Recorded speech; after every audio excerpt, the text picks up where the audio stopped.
Hi, everybody. I'm Dominique Browning, the founder of Mom's Clean Air Force, and welcome to this hangout on BPA. BPA is one of the most troubling chemicals I've ever come across. It's connected to a lot of health problems, and what's really strange about it is it's in so many places that we don't expect to see it, not only in baby bottles, but in receipt paper from stores. So we're going to talk about BPA. We're going to learn about its impacts on health, and we have two wonderful experts and friends of Mom's Clean Air Force here to join us. Dr. Sarah Vogel leads the Environmental Defense Fund's Environmental Health Program. She's the author of a book recently published on BPA called Is It Safe? BPA and the Struggle to Define the Risks of Chemicals. Dr. Laura Vandenberg is one of the leading researchers on BPA. She's currently assistant professor at the University of Massachusetts in Amherst at the School of Public Health. She has published extensively on BPA and its health impact. So Sarah, let's start with you. First of all, let's just get to real basics. Give us a definition of BPA, some ideas about where we can find it, and where it is. Great. Thank you, Dominique. So let's begin with the basics. BPA is a synthetic chemical, meaning that it is human-made. It was first basically synthesized a really long time ago at the end of the 19th century. It didn't really find commercial use until around the 1950s. So it's primarily used for two purposes. One, to make a type of plastic called epoxy resins, and these are strong adhesives. They are been found widespread use to line food cans, and many people listening may have heard of that use. But they're also been applied to paints to provide protective coatings around metals.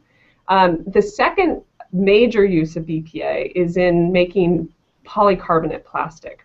So polycarbonate plastic is really strong, clear, heat-resistant plastic. It's used in a wide variety of applications, and its use really took off in the 70s and 80s. We all know it from its use in baby bottles. Most of those uses have been banned. Also water bottles, but BPA polycarbonates are used in airplanes and bus stops and optical lenses. It has a huge market. Wow. Okay, Laura, let's go to you and talk about why we are concerned about BPA, since it seems to be such a useful chemical. It is a useful chemical, and as Sarah just mentioned, it's used in a lot of consumer products. But the reason why we're concerned about it is that it has endocrine disrupting properties. And when we say that, what we mean is that it's a chemical that can mimic the actions of hormones in the body, or it can block the actions of hormones in the body. And BPA is one of these tricky chemicals. For years, it was thought that it has estrogenic activity, and we would be worried about it because it can mimic estrogen, the natural female sex hormone in the body. But in the last few years, we've found that actually BPA isn't just an estrogen, that's bad enough, but also that it can disrupt signaling of the androgen system, which is the male sex hormone, that it can alter thyroid hormone signaling, that it can affect other receptors like PPAR gamma, which is a little receptor on cells that turn them into fat cells. So we're talking about a chemical that can do a lot of different things, and probably all at the same time. Wow, worse than I thought. Sarah, so given how terrible it sounds like the effects of this chemical are, why has it been so hard to get rid of it? Why are we still finding it everywhere we turn? Well, you know, it's kind of the, you've asked the sort of question that goes right to the heart of the matter. I mean, to pick up on Laura's point, you know, we've known that BPA was estrogenic since the 1930s, but as Laura mentioned, the effects that BPA can have on the body have changed dramatically. I think that complexity has really challenged regulators in trying to understand the risks of BPA. The assumption for a long time has been that the levels that we're exposed to for BPA are low enough to be safe. And it's that basic assumption that the low levels that we're exposed to through consumer products, potentially through water, through thermal receipts, that exposure is low enough that it's not posing a significant risk to human health. Whether that is true or not is at the heart of the debates around whether BPA should have a market in a number of consumer products. And in many ways, it's an unresolved issue at the regulatory level. I think, as Laura can speak to, the scientific consensus that the levels that humans are exposed to, that poses a risk is certainly been mounting for the past 10 years. Laura, can you talk a little bit about the exposure? Because obviously when you use a piece of plastic or you microwave and plus something like that, you get probably get a tiny amount.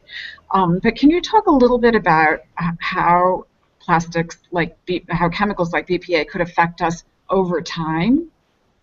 Sure. Well, first it's important to correct the misperception that low doses of chemicals are safe. When we think about a traditional toxicant, so think about formaldehyde. We all know formaldehyde is a nasty thing, but the general idea is that high doses would be dangerous and low doses would be safe or safer. With a chemical like BPA, we have to think of it the way we think about hormones. And the way we think about hormones is that at low doses, they act like hormones. At high doses, they're toxic. Now, BPA being found at low doses, it's not going to kill us. It's not going to cause us to lose huge amounts of our body weight the way a traditional toxicant would.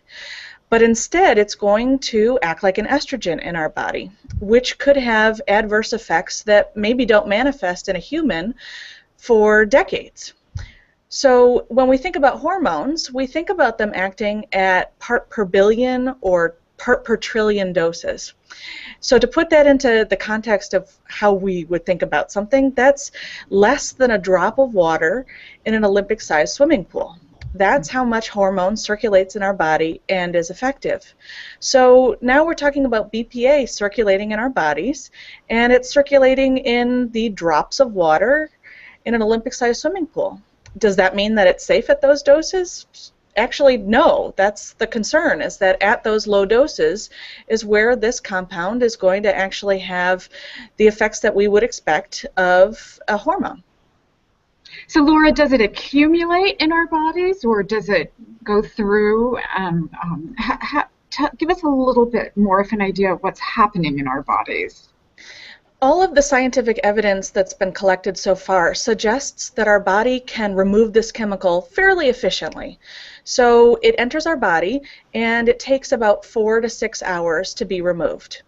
And the process of removing this chemical from our bodies is a chemical reaction. So BPA is estrogenic, and our liver will add a little tag to it, and this tag tells our kidneys to remove it from the body. If it takes 4 to 6 hours for that process to occur, then probably for part of that, it's circulating in its active form. So the fact that it's removed in 4 to 6 hours compared to some other environmental contaminants that can be in our body for decades makes some people think that it's a safer compound. And that might be the case if we were only exposed to it once in a decade. The problem is that BPA, as you pointed out, is found in so many products that we're constantly taking it into our bodies. So the fact that our bodies can remove it and fairly efficiently remove it is good, but it's not really the same thing as saying that it's not having an effect, because it's constantly being reintroduced to the body. Fascinating, thank you. So of course, BPA in baby bottles was a notorious issue, especially among consumer groups who protested so avidly, particularly parents, that it was banned from baby bottles. However, something else is being used to do the same job that BPA as a chemical does. Sarah, can you talk to us a little bit about what I understand is called regrettable substitution? Sure. So regrettable substitution is, of course, when one known hazardous chemical is removed from the market because of, as you mentioned, Dominique, concerns either by regulators or by the general public. And rather than replacing it with a known safer compound, it may be replaced by an equally hazardous or more hazardous substance. And part of the reason that happens is because we don't have a really robust regulatory system that's demanding that that replacement be safer. In the case of BPA, it's a little unclear what those alternatives have been. For the baby bottle market, there have been a number of different kinds.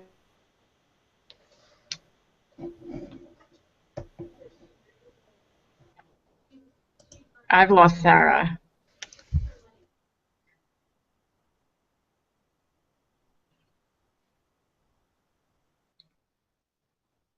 Laura, can you hear me? Laura? Yes, hi. Hi, why don't we jump in while we deal with Sarah's issues on that end? Yes. So keep going, because this regrettable substitution is really a fascinating issue, because consumers demand something be removed, something else gets put in its place, and those chemicals might be just as bad. What kind of work are you doing on BPA and things like BPS, BPA, other bisphenols? That's a great question, and I think it's an important one because there were large pushes to get rid of BPA, and the reason never should have been due to BPA itself. It wasn't that this chemical causes people to have a scientific fit. It's that this chemical, it raises concerns because it acts like an estrogen. So there is scientific evidence that one of the major replacements, which as you note is BPS, is also an estrogen. So a replacement of BPA with BPS, in my opinion, shouldn't have happened. There's these arguments about the devil you know versus the devil you don't, and that's an argument that's been used to suggest that we should stay with BPA. This is a devil we know. I think that that's a false decision to be made. I think it suggests that our choice is between BPA and BPS, and I'm not a chemist. Developing replacements for these compounds is difficult because, as we started this discussion saying, BPA has uses.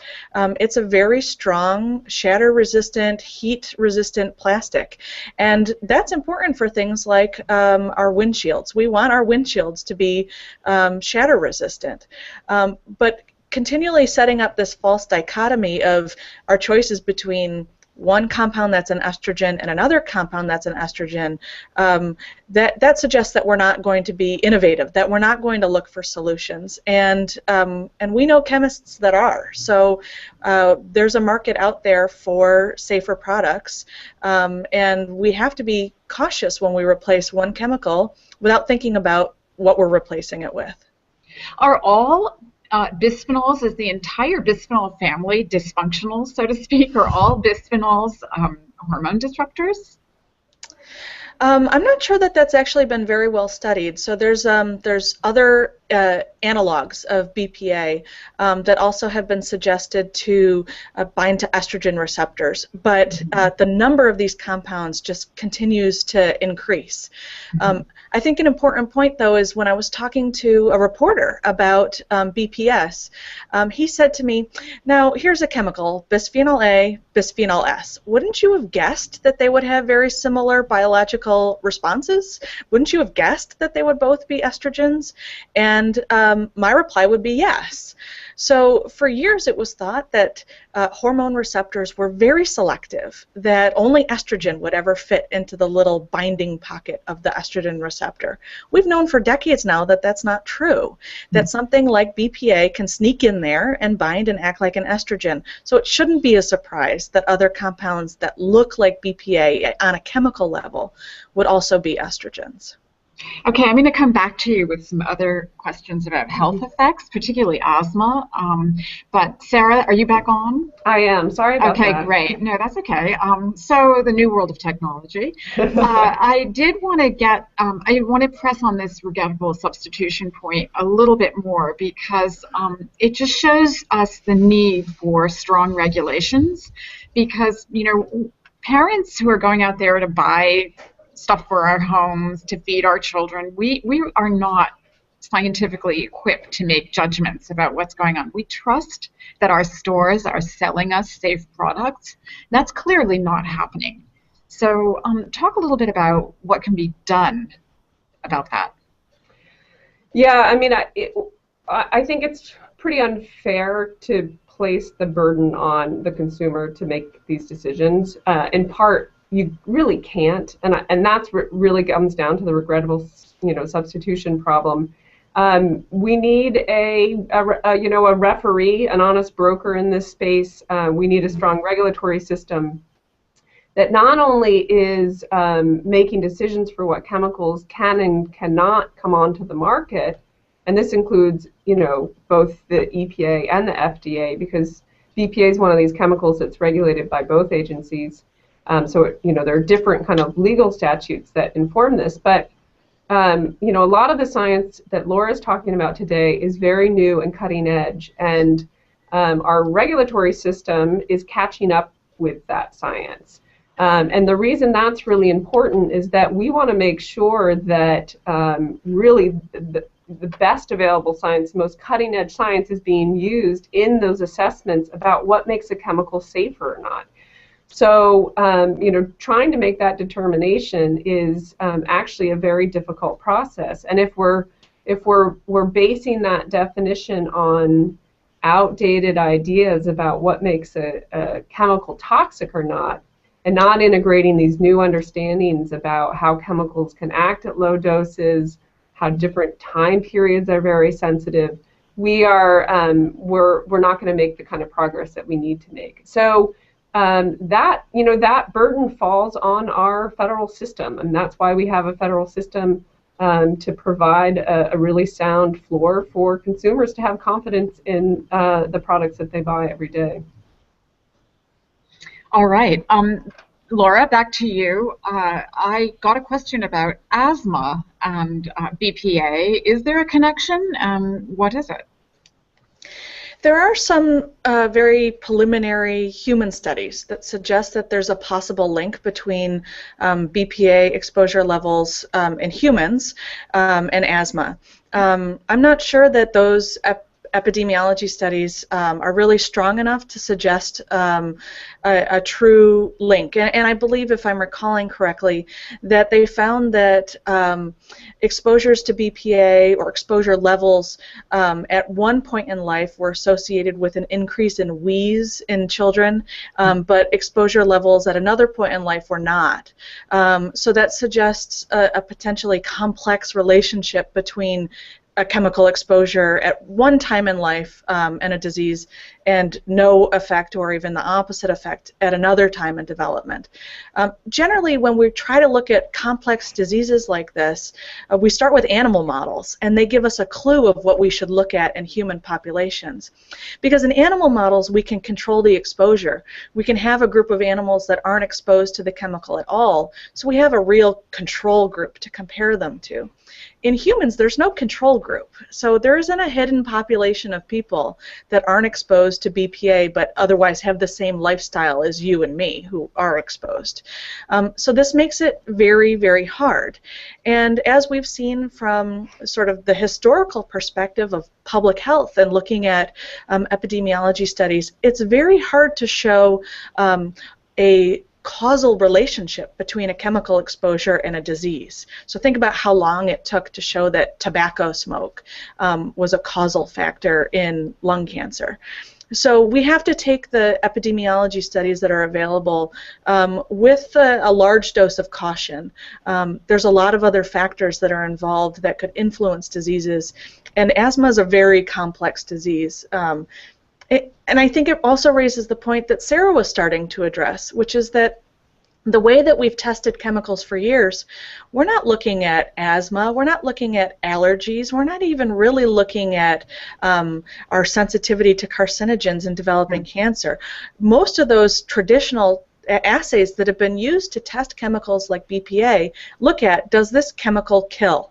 Does this chemical cause an animal to lose a large percentage of its body weight? So we have to use updated methods. We have to use the newly developed techniques in order to really test the effects of these chemicals on the kinds of endpoints that people are worried about. Fascinating. So given the hormone situation, is there a link between heart disease and BPA? Great question. So once again, the best evidence that we have so far really does come from epidemiology studies. And there's been a sort of core group of epidemiology studies that have looked at heart disease, at other forms of cardiovascular disease, at diabetes, and at metabolic syndrome, and sort of looking at these diseases as a group of diseases, because they often do come together. And that group of studies, and I think there's somewhere around 12 looking at one or more of those different health outcomes in humans, do suggest relationships between BPA levels in urine and those diseases. And the important thing here is that for the most part, those studies are looking at adults, and they're looking at their BPA exposures in adulthood. So they're telling you right now how much BPA is in your body, is in your urine, which tells you what has been in your body recently, and then do you have that disease? The much more complex question is an exposure that I'm occurring, or that's occurring in my body now, going to lead to those diseases decades from now? And there is some limited evidence from humans to suggest that that is the case. These studies are much more expensive, they're much more complicated, and basically they're a waiting game. So they involve collecting samples and then waiting a long time to see what happens. The animal studies have actually, in this case, been informed by the human studies. And there are a few very well done animal studies that suggest that BPA exposures can influence the heart in rodents. And so this is supportive of the results that have been seen in humans, but more certainly needs to be done. It is so frightening, really, when you step back and look at the big picture.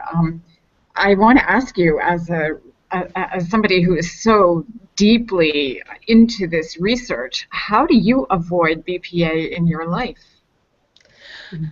I try. I think the points that Sarah raised about this shouldn't be the burden of the consumer are very important ones. And I like to say that I'm not a chemist, and I can't be a chemist when I go to the grocery store. So I do the same things that I suggest that other people consider doing, but some of them are dependent on socioeconomic factors. So I try to avoid canned foods wherever possible, but that's not an option for all families, and we need to understand that and to recognize that. I don't microwave in plastics of any kind, and I try to avoid other sources of BPA that are more recently identified sources, like thermal papers. So I try not to touch thermal papers if I can help it. Once again, we have to understand, though, that there are people whose profession involves touching these materials. So cashiers are in contact with thermal papers, and whether they're coated with BPA or they're coated with the alternative, which is BPS, we need to understand that those are people that, because of their occupation, are going to be exposed to higher levels of these estrogenic compounds. I know, and the thermal paper is particularly heartbreaking because, how many young people are working at cash registers all day long touching this, and, it is so ubiquitous. Of course, every time you're handed a receipt, it's almost impossible to avoid. I think that we have to think about taking action on two levels, though. One is, what can you do in your daily life? And the second, of course, is how do you press the government to be a better enforcer, to be stronger on this chemical. Sarah, what are your thoughts about that? Or Laura, go ahead. Yeah, that's an answer for Sarah for sure. Well, no, I think it's right. I was having an exchange recently about this exact question of what do you do, right? And I think that there's two parts. You do what you can, which is what Laura was saying, within the limits of your occupation, of your socioeconomic flexibility, and you exert your political power where you can, which means, even at the most basic level, raising your voice to say, this is really not acceptable. We can do better. We can be innovating in a better way. And it's not okay to kind of continue to put this problem off into future generations. That's really one of the challenges in this space. I mean, it's a lot like climate change. Laura alluded to these studies, epidemiological studies that you would ideally have, but you're gonna, for the kind of the real smoke or the flame to the fire, that's going to take decades and decades, and we shouldn't have to wait for that in order to begin to take preventative steps to improve our health. But Sarah, be a little more specific. Who do we raise our voice to? How do we do that? Who in the government is worrying about BPA? Give us some real concrete. So a couple. The FDA. This has been on the FDA's plate for quite a while. I would say that they were getting the most pressure to address this issue probably about 4 or so years ago. They have pivoted their position somewhat to say that they do have some concerns. They've watched what the NIH has done. There's been a tremendous amount of research done on BPA, and a lot of that research is going to be coming out. It's starting to come out now, and Laura's been intimately involved in some of that research out of NIH, but FDA's been doing some of its own research. They're going to have to basically reassess the risk of BPA at some point, and at that point, the public will really need to weigh in. Another point is that the European Food Safety Authority is also doing a new assessment of BPA's risk. And what's interesting here is that they're actually going to take into account different routes of exposure to BPA. So for a long time, the assumption has been that we are just exposed through the food supply. But we've just been talking about thermal receipt paper, and that's clearly a different route of exposure. They're also, should be and plan to be taking into account a lot of the new research, which Laura has the numbers she shared with me, and I can't remember. But the growth in research since about 2007 or 8 has been tremendous. So, at that point, voicing your thoughts about the process is going to be incredibly constructive, and that includes. There's been a lot of scientists who have, including Laura, who've really donated their own time to engage in that regulatory process, which has been huge. And the more that happens, the greater the impact will be as well, because the agency needs to hear both from the public, but they need to hear from independent academic researchers who've been spending enormous time really understanding the implications of this chemical. So Sarah, great, thank you. Both Environmental Defense Fund and Moms Clean Air Force are really active on all kinds of chemical regulations. So visit our sites and you'll see more specifically what you can do. We have a few minutes left, and I want to ask you, Laura, I imagine that you have a lot of scientist pals who are working on public health issues as you are. What other chemicals give you pause? What do you think are the most interesting other chemicals that we should be worrying about? Well, I think as a class of chemicals, we need to consider endocrine disruptors as sort of a whole class. So when we talk about what we can do about BPA, I think all of those things are great, but I think we need to consider endocrine disruptors as a class.